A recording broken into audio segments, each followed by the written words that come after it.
ویسے کرپشن کی میں نہیں بات کر رہا, ٹھیک, یہ نمود ذات ایسی چیز ہے کہ یہ آدمی کو کہیں آرام سے بیٹھنے نہیں دیتی. ٹھیک, ایک بریک باقی فیصلہ تو عدالت کرے گی, جو ایک کرے گی بریک لے لیتے ہیں یہاں پہ ہم ناظرین. بریک کے بعد بھی ہم گفتگو کا سلسلہ جاری رکھیں گے.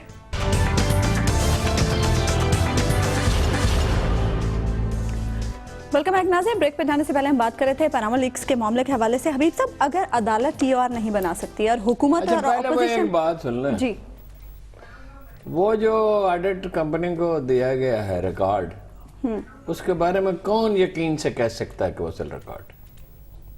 حبیب صاحب بتا سکتے ہیں. دیکھیں, ایک تو یہ ہے کہ کیونکہ یہ رد و بدل کی سٹوری تو میں نے بھی دی تھی اور لوگوں کے پاس بھی تھی کہ ایف بی آر کا ریکارڈ بھی بدلا گیا, لندن میں بھی ریکارڈ بدلا گیا. اچھا ہارون صاحب, لندن میں تو ریکارڈ بدلنا آؤٹ آف کوشچن ہے, ایک تو یہ بات. جی وہ دوسری بات الطاف حسین کو جو حکومت پناہ دے سکتی ہے ایک سیاسی لیڈر کے طور پہ, بلکہ اس کی مدد بھی کر سکتی ہے, اس کے مقدمات گول مول بھی کر سکتی ہے, اس کو ہر کیس میں بچا بھی سکتی ہے, وہ چند کاغذوں میں تبدیلی نہیں کر سکتی اپنے کسی بندے کے. میں تو کانسپریسی میں نہیں جاتا, میں تو سامنے کی بات. الطاف حسین والے تجربے کے بعد بھی آپ برطانوی اداروں پر اعتماد کرتے ہیں. میں بالکل اس بات کریں. دیکھیں جی, بات یہ ہے کہ آپ کا جو ریکارڈ کا سسٹم ہے, کیا وہ اتنا بچکانا سسٹم ہے کہ اس کو بدل دیا جائے؟ ایسا ممکن نہیں. جی, اس کی وجہ سن لیں گے تو یہ اتنا بچکانا نہیں ہے, فنکار بہت اونچے ہیں صاحب. بات یہ ہے کہ اگر پھر فنکاری کی داد دیں, ایک منٹ, داد تو دیں گے, داد تو دیں گے, داد تو دیں گے, ناقابل اور ذرا بات تو سنیں نا, کیوں گھبراتے ہیں یار؟ جو فن ہے نا سیاست میں شعبدہ بازی کا, شہباز شریف اس کے بڑے غلام علی خان ہیں, اور نواز شریف کیا ہے, ان کے عہدے کا تعین ہی نہیں ہو سکتا. یہ بہت بڑے مرتبے پر فائز ہیں, 30 سال سے کس طرح یہ شعبدہ بازی کر رہے ہیں, مجال تعلیم میں, حیث میں, ٹیکس کلیکشن میں, کہیں ہر 3 مہینے کو بہتری ہوئی, ہر 3 مہینے کے بعد شہباز شریف. میرا خیال ہے مسئلہ زیر بحث پہ بات کریں. ایک منٹ جی, تھانہ کلچر بدل دیا جائے گا, برداشت نہیں کروں گا, اسپتال میں بقیادگی برداشت نہیں کروں گا, سوال ہی نہیں پیدا ہوتا, اور یہ نہیں ہوگا, آج کے بعد یہ نہیں ہوگا. 3 مہینے کو بھر بھائی کر رہے ہوتے ہیں, ہر سال پینے کا صاف پانی ہمیں مل جاتا ہے. ہارون صاحب, ابھی تو ہم پاناما کی بات کر رہے ہیں. حبیب صاحب, پاناما میں سوال, حکومت کے ٹی او آرز اور اپوزیشن کے ٹی او آرز ہمارے سامنے ہیں, دونوں اس پر متفق نہیں ہوں گے. عدالت ٹی او آرز نہیں بنا سکتی, یہ پٹیشن داخل ہوئی ہے, ٹی او آرز بنائے گا کون؟ ایک میں واضح کر دوں ایک بات. دیکھیے, جو عدالت میں جب ٹی او آر کی بات ہو رہی ہے نا, میرا خیال ہے کہ یہ جو لفظ ہے نا ٹی او آر, یعنی ترکیب ہے ٹرمز آف ریفرنس کی, یہ درست نہیں ہے. ہمارے جو لیگل لوگ ہیں جو عدالت میں مقدمہ لڑ رہے ہیں, اور ہمارے جج صاحبان اور ہمارے دیگر قانون دان, ان کو غور کرنا چاہیے کہ کیا ٹرم آف ریفرنس وہ لفظ ہے جس کو ہم عدالت میں استعمال کریں ایک خاص کمیشن کے لیے. نمبر 1, اس پہ غور کرنا چاہیے. دوسرا یہ ہے کہ جو عدالت جب ٹرم آف ریفرنس کی بات کر رہی ہے, تو میں نے کل بھی عرض کیا تھا کہ وہ ٹرم آف ریفرنس نہیں ہوں گے, وہ کچھ بنیادی سوالات ہوں گے جن کے جواب 184(3) کے تحت جو انکوائری کمیشن جو بنایا جائے گا, جب عدالت اپنے اس اختیار کا استعمال کرے گی, تو وہ کچھ سوالات کا تعین کرے گی. اسی وجہ سے آپ دیکھیے کہ انہوں نے تمام فریقوں سے مانگے ہیں کہ آپ اپنی اپنی پوزیشن واضح کریں. بڑا یار آپ نے فلسفہ پیش کر دیا. نہیں, یہ فلسفہ نہیں ہے, قانونی پوزیشن. یہ ٹھیک ہے, سوالات کا تعین, یہ بات تو درست ہے. دائرہ کار کا بھی تو تعین ہوگا نا. دائرہ کار کا تعین وہ طے شدہ ہو. ایک منٹ, او بھائی جان, نہیں طے شدہ. غیر ضروری چیزوں میں تو عدالت نہیں پڑے گی نا. بالکل, یہ فلاں ان سوالوں کا جائزہ لینا ہے. سوالات بھی متعین ہو گئے, یہ بالکل ٹھیک آپ کہہ رہے ہیں. دائرہ کار بھی اس کے ساتھ ہی متعین ہو گیا. اور اتنی یہ لغت کا مسئلہ آپ کا سر پہ کیوں سوار ہو گیا؟ نہیں, لغت کا مسئلہ ہے. کے استاد بن گئے. وہ قائد اعظم نے کہا تھا گلاب کو کسی بھی نام سے پکارا جائے وہ گلاب ہی رہے گا. ویسے شیکسپیئر نے کہا تھا, وہ بات یہ ہے قائد اعظم نے کوٹ کیا ہوگا, شیکسپیئر نے کہا ہوگا. ٹھیک ہے, وہ ایسا ہوتا ہے کہ ہم کسی مشہور آدمی سے سنتے ہیں. جو دائرہ کار ہے اس کا تو بالکل واضح ہوگا کمیشن کا. عدالت کا مقرر کردہ کمیشن کسی کو گرفتار نہیں کر سکتا, البتہ وہ کسی کو بلوا سکتا ہے, سمن کر سکتا ہے, طلب کر سکتا ہے, اور اگر کوئی آنے سے انکار کرے تو گرفتار کر کے بلوا سکتا ہے. عدالت کا کمیشن فیصلہ نہیں کرتا, وہ انفارمیشن کو ٹھوس شکل میں عدالت کے سامنے پیش کرے گا. ایک تو یہ اس کا دائرہ کار متعین ہوگا. It is in one sentence, sir. It's one sentence. اس کے پاس سپریم کورٹ کے سارے اختیارات ہوتے ہیں. سپریم کورٹ, ایک منٹ, البتہ وہ دے گا سپریم کورٹ کو اپنی رپورٹ. سپریم کورٹ کا ایک اختیار انویسٹیگیشن کے لیے سپریم کورٹ جس طرح ہر ادارے کو طلب کر سکتی ہے, ہر شخص کو طلب, وہ بھی طلب کر اچھا سکتا ہے. دوسری ایک تو یہ ایک رائے ہے ٹی او آر کی, میرا خیال ہے کہ یہ پٹیشن جو ہے اس میں اگر اس کو تھوڑا سا سوالات تک رہے سپریم کورٹ کے پٹیشن کا جواز ہی ختم ہو جائے گا. ایک اور پٹیشن بھی ہے, وہ کیا؟ اس کے وہ ہے حنیف عباسی نے دائر کی. اچھا, وہ اس پٹیشن میں بڑے متعین الزامات لگائے گئے ہیں, تقریباً اس طرح کے الزامات جیسے پاکستان تحریک انصاف اور جماعت اسلامی نے تو نہیں, پاکستان تحریک انصاف نے وزیر اعظم اور ان کے خاندان پر لگائے ہیں. ایگزیکٹلی اس سے زیادہ متعین انداز میں اب ہمارے حنیف عباسی نے لگائے ہیں. حنیف عباسی کیا کہتے ہیں؟ حنیف عباسی نے الزامات کی فہرست پیش کی ہے عمران خان صاحب کے بارے میں بھی, کہ جناب انہوں نے یہ پلاٹ خریدا, یہ فلیٹ خریدا, یہ ایسے, اور یہ فلاں فلاں فلاں جگہ پہ ظاہر نہیں ہوا. اسی طرح جہانگیر ترین کے بارے میں انہوں نے کچھ ثبوت مہیا کیے ہیں اس پٹیشن میں. انہوں نے کہا جی کہ انہوں نے انسائڈر ٹریڈنگ کی. اچھا, الزام نہیں ہے, وہ ثبوت ہے جہانگیر ترین کے خلاف, وہ ثبوت ہے انہوں نے اپنی پٹیشن میں جو شواہد پیش کیے, معاف کیجئے گا, ثبوت نہیں, شواہد پیش کیے. تو اس پٹیشن کا اب وہ پٹیشن ایک الگ بینچ میں گئی. ٹھیک, اب یہ دیکھنا ہے کہ اس پر فیصلہ کیا ہوتا ہے. اب سوال یہ ہے, دیکھیں میں کل بات کر رہا تھا پروسیسز کی. عدالت میں پروسیس جو ہے وہ ٹرانسپیرنٹ. خیر حنیف عباسی بہت بڑے لیڈر ہیں, ایک قائد اعظم کے بعد انہی کا ذکر ہوگا, لیکن وقفہ لینا ہے. ایک بریک لے لیتے ہیں یہاں پہ ہم ناظرین, اور بریک کے بعد بھی ہم گفتگو کا یہ سلسلہ جاری رکھیں گے. ویلکم بیک ناظرین. بریک پہ جانے سے پہلے ہم بات کر رہے تھے پاناما لیکس کے معاملے کے حوالے سے. حبیب صاحب, آپ عدالتی پروسیس کے حوالے سے بات کر رہے تھے. دیکھیں, عدالت نے اپنے پروسیسز کے ذریعے ایک نتیجے پر پہنچنا ہوتا ہے. وہ اس میں قانون شہادت سے لے کے عدالت کے اپنے ضوابط اور ضوابط کار بھی اس میں آ جاتے ہیں. جب پٹیشنز اب ایک طرح کی ہیں, اب عدالت نے یہ تعین کرنا ہے, ظاہر ہے وہ جو اس کے لیے چونکہ ایک الگ بینچ بنا ہے, تو الگ بینچ میں بھی یہ بات ہوگی کہ جناب اس کو بھی ان تمام پٹیشنز کے ساتھ اکٹھا کر لیا جائے. اب عدالت کو اس میں قانونی نقطہ پیدا کرنا ہے کہ جی یہ قانونی طور پر یہ پٹیشن الگ ہے جو عمران خان اور جہانگیر ترین کے خلاف حنیف عباسی کی ہے, اور عمران خان کی جو پٹیشن ہے, پی ٹی آئی کی جو پٹیشن اور جماعت اسلامی کی پٹیشن ہے, الگ ہے. ان کا نیچرل ڈیفرنس جو ہے وہ تمام پاکستان کو بتانا ہے, جو ابھی ہو سکتا ہے سمجھ نہ آ رہا ہو, آج آپ کو اور مجھے سمجھ نہ آ رہا ہو, لیکن ظاہر ہے حتمی فیصلہ اس پہ عدالت کر دے گی کہ جناب یہ فرق ہے جس کی وجہ سے ہم اس کو 5 رکنی بینچ میں نہیں لے کے جا رہے, 2 رکنی بینچ میں لے کے جا رہے. ٹھیک. اچھا ہارون صاحب, راولپنڈی میں آرمی چیف کی حمایت میں ایک بار پھر سے بینرز آویزاں کر دیے گئے ہیں, اور اس میں آرمی چیف سے یہ مطالبہ کیا جا رہا ہے کہ وہ 2018 کے الیکشنز میں حصہ لیں. 2018 کے الیکشن میں تو وہ کیا حصہ لیں گے, اس لیے کہ یہ ہے 2016 جی, اور یہ نومبر ہے, تو وہ جب سبکدوش ہوں گے, 2 برس گزر چکے ہیں, تو حصہ لیں گے. پہلی بات یہ مطالبہ بھی کیا جا رہا ہے کہ آرمی چیف کی ریٹائرمنٹ کے بعد سیاست میں حصہ لینے میں حائل 2 سال کی پابندی بھی ختم کی جائے. وہ پابندی تو نہیں نا ختم ہو سکتی ہے ایک آدمی کے لیے, وہ تو ساری سیاسی پارٹیاں چاہیں گی, رولنگ پارٹی کم از کم چاہے گی, 2/3 میجورٹی چاہیے نا اس کو بدلنے کے لیے. ایسے تھوڑی قانون بدل جاتا ہے, نہیں میجورٹی چاہیے. جی میجورٹی چاہیے, وہ رولنگ پارٹی کے پاس. لیکن اس میں کانسٹیٹیوشنل چیک بھی ہے, کس طرح کی کانسٹیٹیوشنل چیک بھی ہے. اچھا, کانسٹیٹیوشن شرکت پر 2/3 میجورٹی چاہیے, وہ تو نواز شریف صاحب چاہیں گے تو پھر ہی ہوگا. وہ کیوں چاہیں گے, اور حکومت کیوں چاہے گی. دوسری بات یہ ہے کہ 3-4 مہینے سے ایک بات میں کہہ رہا ہوں, مانتا کوئی نہیں. حالانکہ یہ کئی دفعہ ثابت ہو چکا ہے کہ بعض اوقات میری بات بھی صحیح ہوتی ہے. مطلب الطاف حسین کے بارے میں میری ہی بات صحیح تھی, اور بھی کئی چیزیں ہیں جو ہر اخبار میں اس کی کچھ خبریں ہوتی ہیں جو درست ثابت ہوتی ہیں. مطلب اس نے ایکسکلوسیولی اس پہ کام اگر کیا ہو تو اتفاق سے وہ درست ہو سکتی ہے. میں تو ابھی تک یہ کہہ رہا ہوں, اور کئی مہینے سے کہہ رہا ہوں, کہ چیپٹر کلوز ہوا ہی نہیں ان کے ایکسٹینشن کا. آج بھی میں اس پہ قائم ہوں. اگر ٹھنڈے دل سے غور کریں تو وہی ان کو سوٹ کرتے ہیں. اب جو نئی صورتحال پیدا ہوئی اس میں اور زیادہ سوٹ کرتے ہیں. دیکھو جی, ایک شریف آدمی ہے, کوئی مسئلہ نہیں ہے, اور اس پہ میری معلومات بھی میں وہ ٹیلی ویژن پہ نہیں بیان کرتا, کرنی چاہیے نہیں. سیکورٹی ایشوز پہ کبھی اس طرح بات نہیں کرنی چاہیے. میں یہ نہیں کہہ رہا وہ ڈیفینیٹلی ایکسٹینشن ہو رہی ہے, میں یہ کہہ رہا ہوں کہ اس امکان کو ملحوظ آج بھی رکھا گیا ہے. ایک ویسے جو اہم بات ہے وہ تو یہ ہے, کافی میں نے غور کیا, نواز شریف صاحب کوشش تو کریں گے کہ جو زیادہ کمپیٹنٹ ہے اس کو کبھی کسی صورت نہ بنائے. ایک صورت تو یہ ہے, اس سے ہٹ کے میں بات کروں, اب یہ دوسرا ایشو ہے, کیونکہ یہ تو ثابت ہو گیا کہ یہ تو ایسے آدمی نہیں ہے جو ماشاءاللہ لگائیں یا ایک خاص حد سے آگے جائیں, اور تعاون بھی کرتے ہیں, بعض چیزوں میں ٹالرنس بھی ہے. دوسرے آدمی کے بارے میں بہرحال حتمی طور پہ تو نہیں کہہ سکتے, امید تو یہی ہے کہ پالیسی یہی جاری رہے گی. تو ابھی تو ایکسٹینشن کا سوال ہے. باقی رہ گیا یہ کہ وہ خود ان سے کیسے مطالبہ کیا جا رہا ہے کہ جی وہ رک جائیں. وہ کیسے رک سکتا ہے؟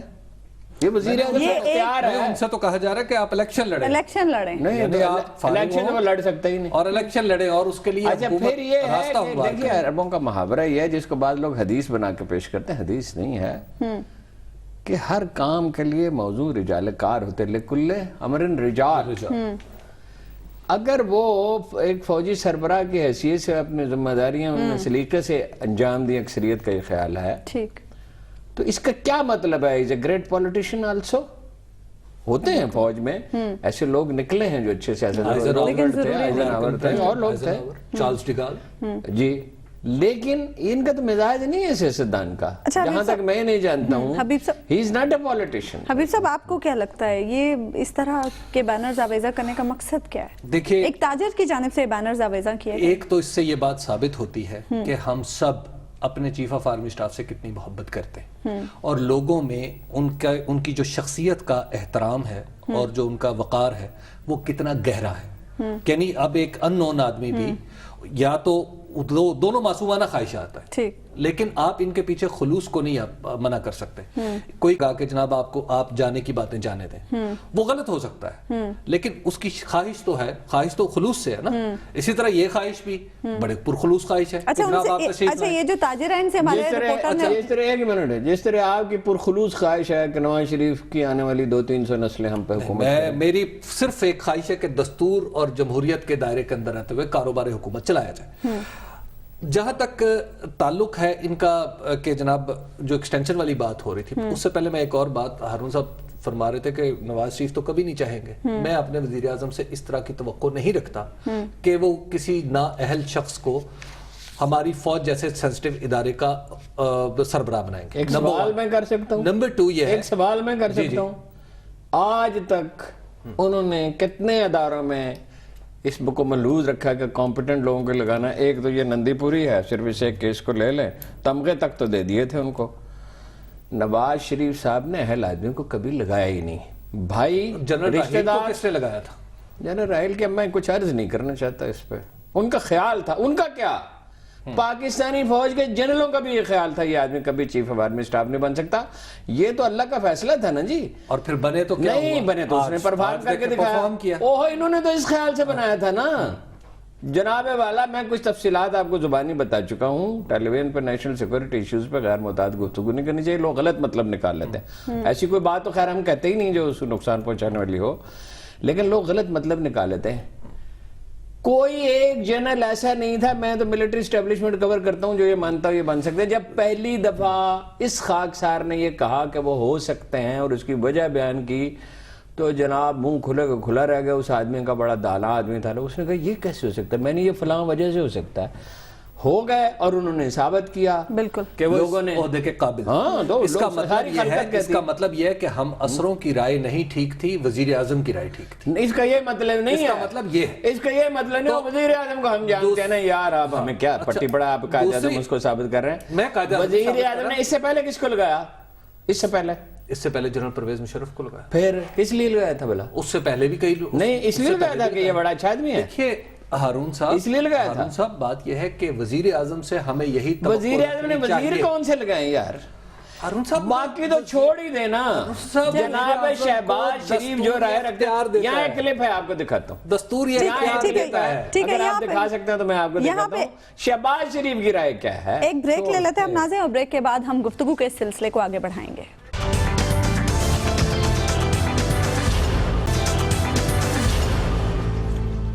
ویلکم بیک ناظرین. اگلے موضوع پر جانے سے پہلے پاناما لیکس کے معاملے کے حوالے سے ہم بات کر رہے تھے, اور اسی میں ایک موضوع چھڑا تھا کہ شہباز شریف صاحب کی وفاقی وزراء کے بارے میں کیا رائے ہے.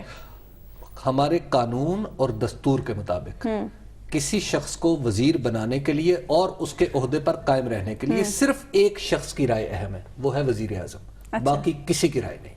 اور ہمارا یہی دستور ہے. اور یہ واضح طور پہ لکھا ہے, جب تک وزیر اعظم چاہے گا کسی شخص کو وفاقی وزیر رہے گا, ورنہ خدا حافظ۔ ٹھیک ہے ہارون صاحب، وزیر ماحولیاتی اعظم نے تیار کیا ہوگا انشاءاللہ ہمیشہ نالائق کو بنائیں گے۔ اچھا ہارون صاحب، ماحولیاتی تبدیلی کے حوالے سے ہم بات کریں، یہ جو پنجاب اور پنجاب کے مختلف شہروں میں ہم دیکھ رہے ہیں، دیکھیے گزارے یہ کل آپ کو بتایا تھا 20 رکنی کمیٹی بنائی شہباز شریف صاحب نے۔ پہلے تو میں ان کی عقل کو دانش کو داد دیتا ہوں کہ 20 رکنی کمیٹی، 3 رکنی کمیٹی ہونی چاہیے، 3 سمجھدار آدمی، ضرورت پڑے تو جس کو مرضی بولا، کوئی ایکسپرٹ نہیں ہے، کوریا سے تعلق رکھنے والا آدمی ہے یہاں ایک پرائیویٹ کالج میں، اس کو بلایا گیا، اس نے کہا میں بھی ایکسپرٹ نہیں ہوں۔ دیکھیں یہ ایک دن کی کمائی نہیں ہے۔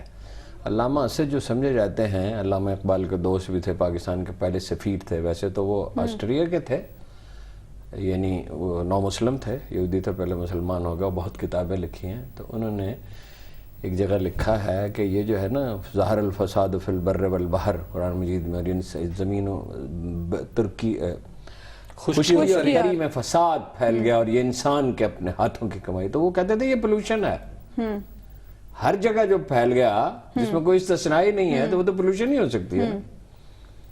یہ ایک بڑا عذاب ہے، یعنی دیکھیے ایک بڑا عجیب نقطہ ہے اس میں کہ زندگی میں سائنس جو ترقی کرتی چلی جاتی ہے اور جو سہولتیں وہ بے شمار سہولتیں پیدا کر دیتی ہے، اتنی ہی بعض پیچیدگیاں پیدا ہوتی ہیں اگر آپ خیال نہ رکھیں۔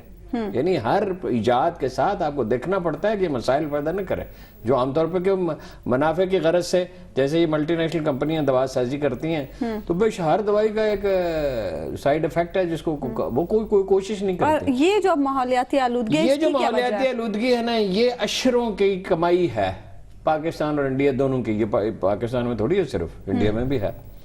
اچھا اب اسے فائٹ کرنے کی ضرورت ہے۔ ایک کبھی کسی نے خیال رکھا ہی نہیں، فیکٹریوں سے اتنی آلائش پیدا ہو رہی ہے۔ یہ ایک صاحب کا تو یہ خیال ہے اس سے ڈگنگ سے بھی ہوئی ہے، لیکن یہ تو خیر عارضی ہے، ختم ہو جائے گی۔ اب ایک صورت تو یہ ہے کہ شہباز شریف صاحب حکم دیں دھند کو معطل کر دیں، میں دھند کو معطل کرتا ہوں، ہو جائے ان کے حکم سے۔ جیسے بارش میں وہ واحد حل ان کے نزدیک یہ ہوتا ہے کہ لانگ بوٹ پہن کے اس میں اتر جائیں۔ وفاقی حکومت نے کلائمیٹ چینج کونسل قائم کرنے کا فیصلہ کیا ہے۔ نہیں، وہ کونسل کیا کرے گی جی، یہ کام کرنا پڑتا ہے، یہ برسوں کے ایک دن میں تھوڑی ہوگا، وہ لگے رہیں گے۔ ان کو میٹرو ٹرین سے دلچسپی میٹرو سے ہے، لمبی سڑک ہونی چاہیے، 2-3 سڑکوں کا منصوبہ۔ اس کا حل کیا ہے ہارون صاحب، حل کیا ہے؟ حل اس کا مصنوعی بارش، ایک تو لانگ ٹرم سولوشن ہے کہ پولوشن پیدا نہ ہو، ساری دنیا میں یہ ہو رہا ہے۔ لندن میں کاروں کی چھتیں کالی ہو جاتی تھی 60s میں 50s میں، کیوں؟ کوئلہ جلایا جاتا تھا حرارت کے لیے گھروں میں اور فیکٹری میں ہر جگہ۔ بتدریج انہوں نے مسئلہ حل کر لیا۔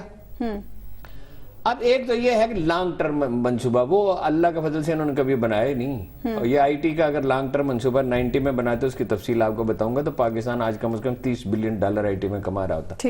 دوسری ہے مصنوعی بارش، اور مصنوعی بارش کو ایسی چیز نہیں ہے ٹیکنالوجی کہ جو حاصل نہ کی جا سکے۔ 30 سال پہلے تھائی لینڈ میں اس کا تجربہ ہو چکا ہے اور جگہوں پہ ہو چکا ہے، مہنگی ہے، لیکن بہت سے ملک اگر مل کے کریں، پاکستان انڈیا مل کے کریں اور ملک اس میں شامل ہو جائیں، بہت سی دنیا کی ضرورت ہے نا، تو کوئی سلوشن نکل آئے گا۔ اچھا حبیب صاحب، ماحولیاتی بارش جیسے ہی پڑتی ہے ختم ہو جاتی ہے۔ ماحولیاتی مسائل پر ہماری پنجاب حکومت کی کوئی پالیسی ہی نہیں ہے۔ ایک تو یہ ہے کہ ماحولیاتی مسئلہ جو ہے وہ اگرچہ 18ویں ترمیم کے بعد کچھ اس طرح کی بات ہوئی ہے کہ وہ اس کا ان جو ایگزیکیوشن ہے لاز کے اوپر وہ صوبائی حکومت کے پاس ہے۔ یہ کوئی ایک ملک ایک جگہ ایک خطے کا مسئلہ نہیں، یہ پوری دنیا کا، جیسے ہارون صاحب نے آخر میں اشارتاً بات کی کہ اب یہ مسئلہ جو انڈیا میں بھی ہے تمام بنی ہوئے انسان کا ہے جی، اور اس کا بہت تھوڑا سا حصہ اگرچہ افغانستان میں بھی ہے۔ اس کو ایک تو مس ریپرزینٹ کیا جا رہا ہے کہ یہ کچھ فصلوں جیسے چاول کی فصل اٹھی ہے تو وہ جلانے کی وجہ سے ایسا ہوا۔ نہیں، وہ غلط ہے، نیو یارک ٹائمز کی رپورٹ سر اس لیے غلط ہے کہ ہوا مشرق سے مغرب کو آتی اس موسم میں نہیں ہے۔ دوسری ایک بات مونسون میں انڈیا سے اس طرف ہوا آتی ہے، آج کل نہیں، اور ہمیشہ سے وہ جلائے جاتے ہیں، یہ اس طرح کا معاملہ رہا۔ پاکستان میں بھی تو جلایا اس میں اب بات یہاں سے نازک پیرائے میں داخل ہو جاتی ہے۔ وہ نازک پیرایہ یہ ہے کہ ہمیں اب سمجھنا ہوگا کہ ہمارے اور انڈیا کے اور بنگلہ دیش کے اور ہمارے سارک ملکوں کے جو ماحولیاتی مسائل ہیں وہ ہمارے مشترکہ مسائل، بالکل ٹھیک۔ اب اس وقت جو ڈپلومیٹک لیول پہ جو صورتحال ہے، کیا اس میں سماگ کے اوپر آپ کوئی انیشیٹو لے سکتے ہیں؟ لینا کیا چاہیے. ایسا ہو سکتا ہے کہ بھارت میں ہم دلی والوں کو فون کریں اور ان سے پوچھیں دلی والوں تمہارے ذہن میں اس کا کوئی حل ہے؟ کیا دلی والے ہم سے پوچھ سکتے ہیں کہ لاہور مشترکہ والوں کو اس کا کوشش کوئی تو حل ہونی ہے؟ چاہیے. مل بیٹھ کے اس کوئی وقت حل کوئی ماحول ہی نکالیں. نہیں ہے. وہ تو ہونی چاہیے, اس سے کوئی ڈس اب ایگری نہیں اس کر سے سکتا. اس معاملے کو آپ کو آگے بڑھانا ہے. یہ ماحولیات جو ہیں اس کے لیے آپ کو اب چھوٹے چھوٹے دنیا میں یہ اور کانسیپٹ سرکار مگر مسئلہ تو اور ہے نا, اس پہ آپ نے غور ہی نہیں کیا یار. ایک پہلو اس کا اتنا سنگین ہے, وہ خواجہ اعظم اور خواجہ سعد رفیق اور طلال چودھری سے تو پوچھ لیں. عمران خان نے تو نہیں کہیں پیدا کر دی بھائی جان, پتہ تو کریں, ہو سکتا ہے اس نے کوئی چکر چلایا ہو. حبیب صاحب آپ نے کہا کہ مل کر اس مسئلے کو حل کیا جا سکتا ہے, میڈیا اس میں کیا رول پلے کر سکتا ہے؟ میڈیا اس میں انفارچونیٹلی میڈیا جو ہے نا ہر جگہ پہ رول پلے کرنے کی کوشش نہ کرے. یہ بات یہ ہے کہ یہ ایک خالصتاً سائنسی مسئلہ ہے, اور یہ میری وجہ سے میڈیا ایسے ایکسپرٹس کو بلا تو سکتا ہے نا جو ٹی وی پر کچھ تجاویز دے رہے ہیں. اس میں ہمیں اویئرنیس ہی ہم پیدا کر سکتے ہیں, اور دھند جو ہے وہ اتنی زیادہ ہے کہ اس کے لیے اویئرنیس کی ضرورت نہیں, صرف کھلی آنکھوں کی ضرورت ہے. وہ ہمارا ایک نیوز ایڈیٹر تھا, نام نہیں لوں گا, لاہور کا ایک مشہور نیوز ایڈیٹر تھا, بھی کمپیٹنٹ آدمی تھا. وہ کہتا تھا سیلاب کو ایشو ہی میں نے بنایا. میں نے کہا سبحان اللہ, سیلاب ہر گھر میں داخل ہو گیا مگر ایشو انہوں نے بنایا. اگر یہ نہ بناتے تو لوگوں کو پتہ نہیں چلتا. تو اس میں اب لوگوں کو ایک تو آپ اویئر کریں کہ آپ نے اگر کوئی ماسک پہن سکتے ہیں, حفاظتی اقدامات, اس سے کہا جا رہا ہے کہ جیسے استما کی کچھ سمٹمز پیدا ہو سکتی ہیں, کیونکہ اس سے ناک کان اور گلے کے امراض وہ تو ہونا چاہیے. میں آپ کو ایک منٹ اپنا تجربہ بتاتا ہوں. ایک گروپ آف پیپل کے ساتھ میں نے 2004 کی بات ہے, کب کی مجھے یاد نہیں ہے, حج پہ ہم گئے. I was the only one جو بچ گیا, چونکہ مجھے کسی دوست نے کہا, سارے لوگ بیمار ہوئے, کہ یہ پہن کے رکھنا, اور مجھے سمجھا دیا اچھی طرح سے, یہ تو ہر آدمی کو پہننا چاہیے, اور ہے کیا 2 4 10 20 روپے کا ہوگا, بھی مہنگا ہوگا پر سستا ہو جائے گا یہ کچھ دنوں میں, اس لیے کہ یہ تو ہے کپڑے کا ایک چھوٹا سا ٹکڑا ہی ہے نا.